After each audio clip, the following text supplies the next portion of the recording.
जय मसीह की दोस्तों। आशा करती हूँ कि प्रभु की कृपा से आप स्वस्थ हैं और सुरक्षित हैं। तो वातावरण ठीक नहीं है, बहुत ठंड है, ऊपर से सर्दी जुकाम, तो मुझे रुमाल लेकर बैठना पड़ा।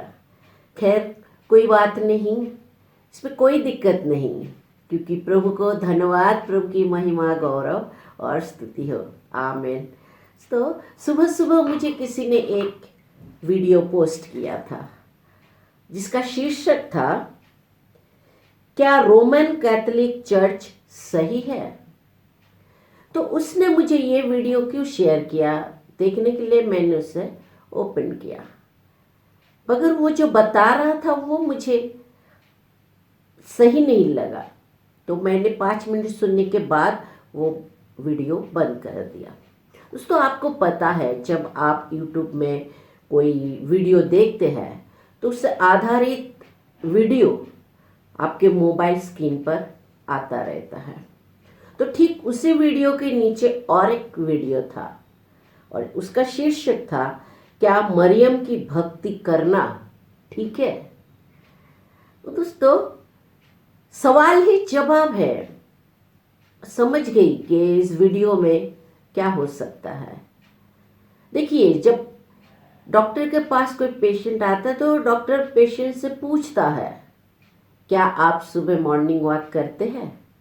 तो पेशेंट समझ जाता है कि मुझे सुबह सुबह मॉर्निंग वॉक करना चाहिए।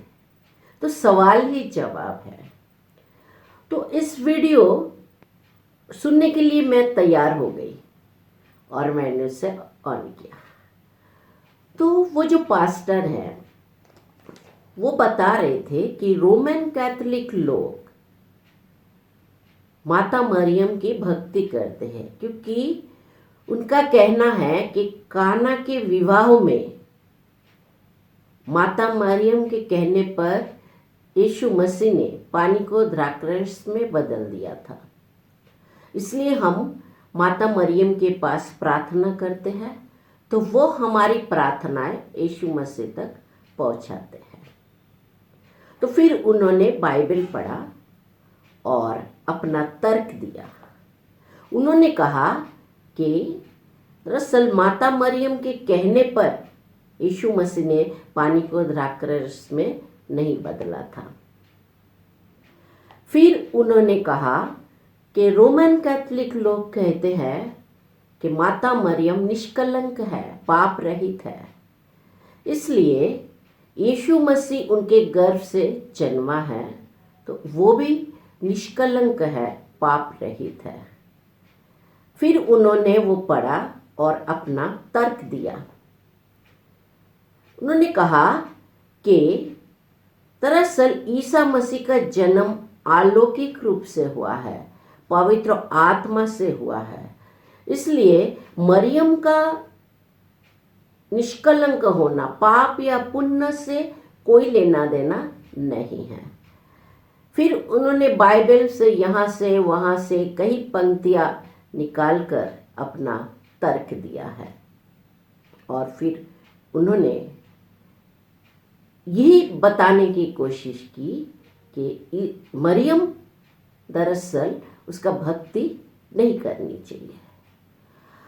अब दोस्तों, सवाल ये नहीं है अब उन्होंने सही कहा या गलत कहा, इसमें हम नहीं आते, इसको हम थोड़े समय के लिए साइड कर देते हैं।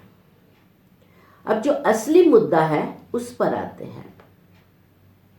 ये पास्टर ने आधे घंटे वीडियो में जो बताया है, जो तर्क उन्होंने दिया है, इससे उसका क्या लाभ हुआ। कुछ लाभ नहीं हुआ, क्योंकि उन्होंने ये आधा घंटा समय में सिर्फ ये समझाने की कोशिश की, ये तर्क दिया कि माता मरियम का ईश्वरत्व में कोई अहमियत नहीं है। यही उन्होंने बताया। और वो जो बता रहे थे उसमें कोई भक्ति के लेश मात्र नहीं था, क्योंकि वो माता मरियम के विरोध में बोल रहा था। तो भक्ति कैसे हो सकती है। भक्ति का तो सवाल ही नहीं। और उन्होंने ये वीडियो बनाकर लोगों तक पहुंचाकर उस पास्टर को क्या मिला? कुछ नहीं। उस पास्टर को क्या आत्मिक उन्नति हुआ? कुछ नहीं। और उसके काफी फॉलोअर्स है। उनके फॉलोअर्स क्या कहते हैं, देखिए मैं लिख के रखा। उसने कहा कि पास्टर आपने बिल्कुल सही कहा, इसी तरह से बताते रहिए ताकि लोगों की गलत फहमी दूर हो जाए। उन लोगों की जो माता मरियम के भक्ति करते हैं, यानी रोमन कैथोलिक जो माता मरियम के भक्ति करते हैं, वे गलत फहमी में है, ऐसा कहना है। तो इससे उस पास्टर को क्या मिला? ज्ञानी होने का लेबल मिला। वो ज्ञानी युधिष्ठिर बन गए, जो ज्ञान किसी का काम का नहीं, किसी का भलाई नहीं किया। तो ये तो पास्टर की बातें हो गई। और ये वीडियो जो लोग देखा, उनको क्या मिला? कुछ नहीं। उनका क्या आत्मिक उन्नति हुआ? कुछ भी नहीं। बल्कि ऐसे कई लोग हैं जो बीच में हैं, विश्वास में डोलते रहते हैं, कभी इस तरफ कभी इस तरफ, जब जो पल्ला भारी लगे। तो ऐसे लोग अगर इस तरह के 2-4 वीडियो देख लिया तो क्या होगा? उनका विश्वास हिल जाएगा, माता मरियम के प्रति उनका विश्वास हिल जाएगा और माता मरियम के प्रति वे संदेह करने लगेंगे, शंका आएगा मन में। दोस्तों, ये ऐसे समझे कि लोगों को यहाँ से वहाँ अच्छा लगता है, यहाँ से वहाँ अच्छा लगता है। लोगों को अपनी बीवी से दूसरी की बीवी अच्छी लगती है, तो यहाँ से वहाँ जाते हैं। फिर कुछ दिन बाद समझ में आता है कि क्या पाया और क्या खोया, अब ना घर का और ना घाट का। दोस्तों, ये वीडियो सुनकर उन्हें नुकसान ही हुआ, लाभ कुछ नहीं हुआ, आत्मिक उन्नति कुछ नहीं हुआ। मैंने भी ये वीडियो सुना और आपसे शेयर कर रही हूँ। दोस्तों, लोग बाइबल स्टडी करते हैं, बाइबल का कोर्स करते हैं और ये सीखने के लिए, ट्रेनिंग लेने के लिए विदेश तक जाकर आते हैं। ये अच्छी बात है। वे बाइबल से आधारित बहुत सारे ज्ञान प्राप्त करते हैं, ये अच्छी बात है, इसमें कोई बुराई नहीं है। मगर जब यही बातें विरोध करने लगते हैं, विवाद उत्पन्न करने लगते हैं और ये कहते हैं कि सिर्फ हम सही है, बाकी सब गलत है, तो ये गलत हो जाता है। ऐसे लोग ज्ञान मार्ग में चलना चाहते हैं, जबकि रोमन कैथोलिक लोग भक्ति को महत्व देते हैं। इसलिए वे माता मरियम की भक्ति करते हैं और साधु संतों की भक्ति करते हैं। त्योहार आते हैं तो भक्ति करते हैं। तो भक्ति का अपना एक महत्व है। भक्ति की शक्ति से बड़े काम हो सकते हैं। तो भक्ति पर भी जोर देना चाहिए, सिर्फ ज्ञान से कुछ नहीं होता। रोमन कैथोलिक लोग बाइबल में ज़्यादा माहिर नहीं होते, बल्कि जितना जानना चाहिए उतना जानते हैं और अगर उन्हें कोई गलत कहा तो उसका जवाब भी देते हैं। मगर सामने वाला बाइबल से 2-4 पंक्ति निकाल कर तर्क देंगे और यही साबित करने की कोशिश करेंगे कि आप गलत है, वो सही है।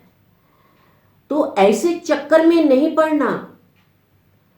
और दोस्तों, ये एक बात ध्यान में रखें कि विरोधी आत्मा कभी भी पवित्र आत्मा नहीं होता है। तो आप बाइबल पढ़ें, बाइबल स्टडी करे, बाइबल सीखे, बाइबल का अध्ययन करे, मगर विवाद करने के लिए नहीं, बल्कि अपने लिए पढ़े, अपनी समझ को, अंडरस्टैंडिंग को बढ़ाने के लिए पढ़े, अपने विश्वास में कायम रहने के लिए पढ़े, धीरे बने रहने के लिए पढ़े और अपने विकास के लिए बाइबल पढ़े। बाइबल पढ़े, प्रार्थना करें, पवित्र आत्मा आपको गाइड करेगा।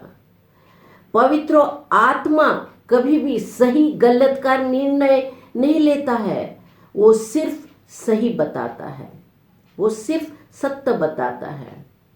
गलत तो अपने आप मिटने लगता है। तो दोस्तों, आप भक्ति करें और ज्ञान भी बढ़ाएं। हर जगह सिर्फ ज्ञान काम में नहीं आता, भक्ति भी चाहिए। जैसे समझिए कि कोई बीमार है, उसकी बहुत हालत खराब है, तो आप दौड़ते उसे हॉस्पिटल लेकर गए, तो डॉक्टर वहां उसे सलाह देते खड़े नहीं रहेंगे, खड़े खड़े उसे ज्ञान नहीं देंगे, बल्कि डॉक्टर के पास जो ज्ञान है उसका यूटिलाइज करेंगे, उसका इस्तेमाल करेंगे। और वही भक्ति है। जैसे उस पेशेंट को तुरंत वो ओटी में लेकर जाएंगे और वहाँ जो जो उसको इलाज देना है तुरंत वो शुरू करेंगे, ज़रूरत पड़ने पर ऑपरेशन भी करेंगे, उसका जान बचाएंगे। दोस्तों, यही भक्ति है। मैं जब हॉस्पिटल में 3 घंटा बेहोश पड़ी थी, तो मेरे घर वाले रोजरी किया, मेरे लिए प्रार्थना की, भक्ति की।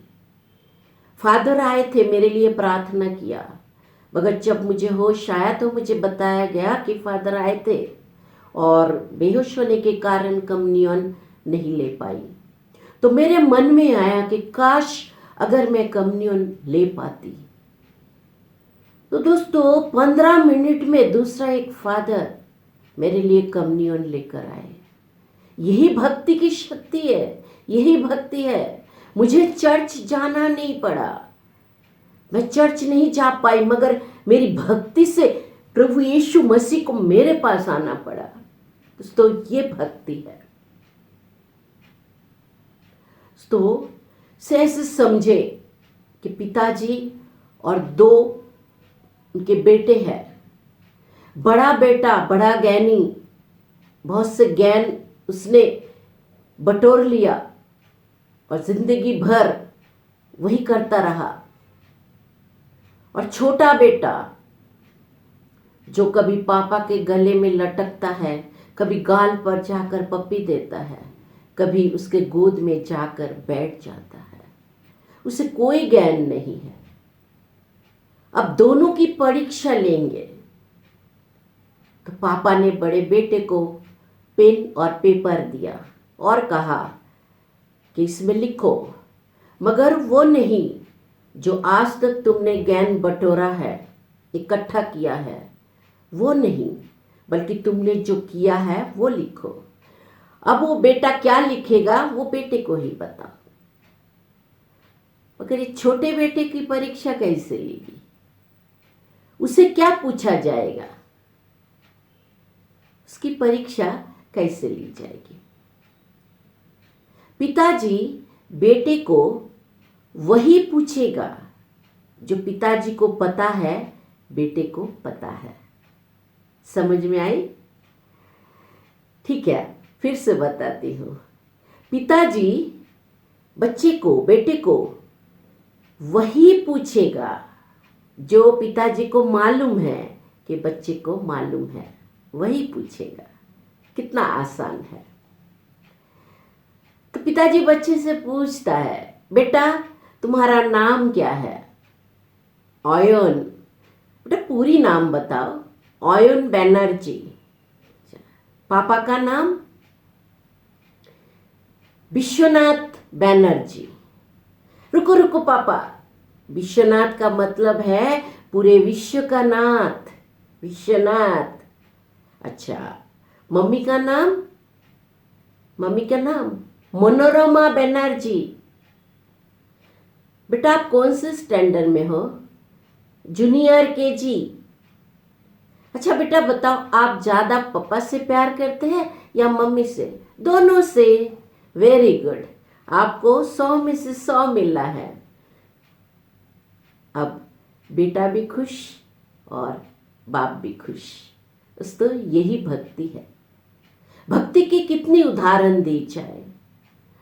खैर दोस्तों, आपने कभी देखा है कि ईसा मसीह और उनके शिष्य को बाइबल लेकर घूमते हुए? नहीं देखा। दरअसल उस समय बाइबल ऐसा नहीं था जो अब है। तब अलग अलग ग्रंथ हुआ करता था, जैसे यिर्मयाह का ग्रंथ, आइज़ाया ग्रंथ, एजिकियल ग्रंथ, इस तरह से अलग अलग ग्रंथ हुआ करता था। तो ये सारे ग्रंथ को जोड़कर उसमें नया नियम जोड़ दिया गया है और एक ही बाइबल बनाया गया है जो आज हमारे पास है। तो आज सबसे ज़्यादा छपने वाला और बिकने वाला ग्रंथ बाइबल ही है। मगर उस समय ऐसा नहीं था। लिमिटेड कॉपीज हुआ करता था और वो सभागृह में रहता था, लोग पढ़ सकते थे और कुछ गिने चुने लोगों के पास ही ये बाइबल, ये ग्रंथ हुआ करता था।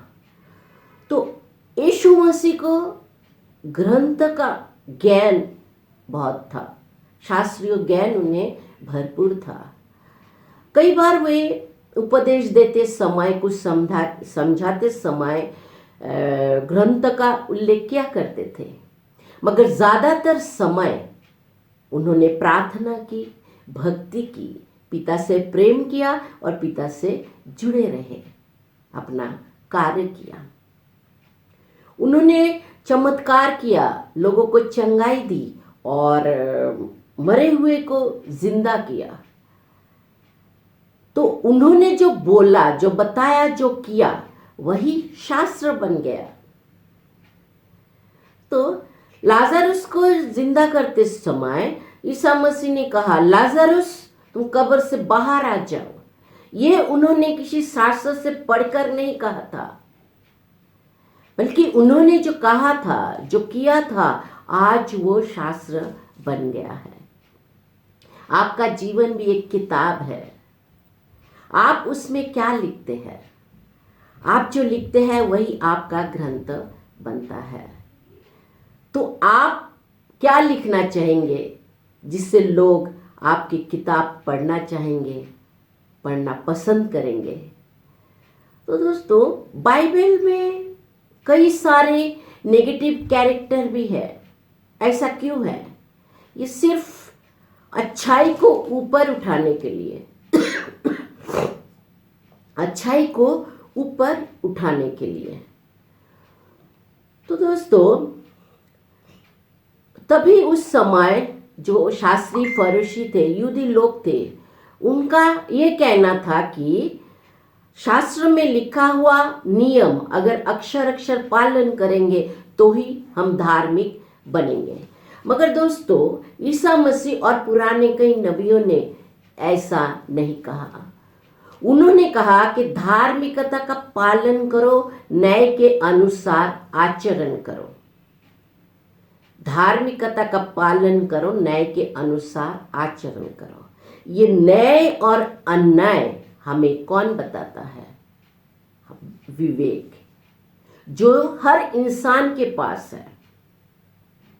देखिए, एक कुत्ता जहां से रोटी चुराता है वहां नहीं खाता, वो उसे लेकर भाग जाता है, कहीं और जाकर उसे नीचे रखता है, यहाँ वहाँ देखता है, फिर खाता है, क्योंकि उसे भी समझता है कि उसने क्या किया है।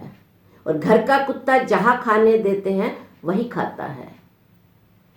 तो एक कुत्ते को भी अगर ये समझ है तो हम तो इंसान हैं दोस्तों। तो विवेक हमें बताता है क्या सही है, क्या गलत है, और ये सबको पता है। तो जो धार्मिकता का पालन करता है, न्याय के अनुसार आचरण करता है, चाहे वो कौन सी भी जाति या धर्म का हो, वो यीशु मसीह के पक्ष में ही है। क्योंकि यीशु मसीह ने खुद कहा था, जो मेरे विरोध नहीं है वो मेरे पक्ष में है। तो जो धार्मिकता का पालन करता है, न्याय के अनुसार आचरण करता है, क्या वो स्वर्ग में नहीं जाएंगे? जरूर जाएंगे। दोस्तों, हमारा जो सवाल था कि ज्ञान बड़ा या भक्ति, तो न ज्ञान बड़ा है और न भक्ति, मगर ये दोनों हमारे जीवन में चाहिए और ये दोनों ही हमें हमारे जीवन में आगे बढ़ाता है। तो दोस्तों, आप ज्ञान भी प्राप्त करें, बाइबल पढ़ें, बाइबल स्टडी करें, अध्ययन करें, चिंतन मनन करें और प्रार्थना भक्ति भी करें, क्योंकि भक्ति की शक्ति अपार है। तो इसी विचार के साथ मैं हूँ अंजलि मंडल, आपसे इसी तरह से मिलते रहेंगे। हमारे चैनल को सब्सक्राइब करना ना भूलें, बेल आइकन को दबा देना ताकि नए नए वीडियो आप तक पहुंचता रहे, और इस वीडियो को शेयर भी कर देना और अच्छा लगे तो लाइक भी कर देना। दोस्तों, आपसे इसी तरह से मिलते रहेंगे, तब तक के लिए इजाज़त दीजिए। धन्यवाद, शुक्रिया, जय मसीह की।